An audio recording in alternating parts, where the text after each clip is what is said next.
Sizcə dəyər şirkət tərəfindənmi yaradılır, yoxsa müştəri tərəfindənmi? Service Dominant Logic deyə bir nəzəriyyə var. Bu nəzəriyyə əsasən dəyər bir tərəfli deyil, qarşılıqlı yaradıla bilən bir gerçəklikdir. Yəni misal üçün siz bir xidmət sahəsində işləyirsiniz, idarəçisiz. Bütün şərtlərlə, ehtiyaclarla öz xidmət sahənizi təmin etmisiniz və nəticədə məyusluq var ki, insanlar bunu anlamayıb və sizə bir o qədər də rəğbət göstərmir. Bu nəzəriyyə əsasən siz iddia edə bilməzsiniz ki, mən dəyər yaratdım. Sizin bu anda etdiyiniz ən yaxşı halda, yəni ifadə ilə dəyər təklifi və yaxud potensial dəyər adlana bilər. Çünki nəticədə məmnun olan müştəri yoxdur. Bu anda Service Dominant Logic, yəni xidmət mərkəzli məntiq nəzəriyyəsinə görə sizin burada buraxdığınız bəzi boşluqlar ola bilər. Misal üçün, kommunikasiya bu boşluqlardan biri ola bilər ki, siz kifayət qədər özünüzün kim olduğunu, nə təqdim etdiyinizi müştəriyə çatdıra bilməmisiniz.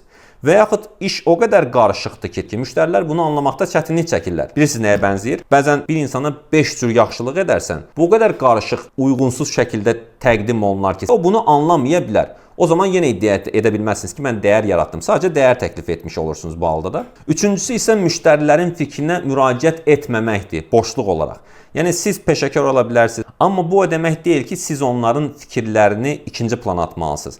Ola bildiyincə təqdim etdiyinizi səmərəli olsun deyə sadə şəkildə təqdim etməlisiniz ki, asan şəkildə müştərilər tərəfindən anlaşılsın.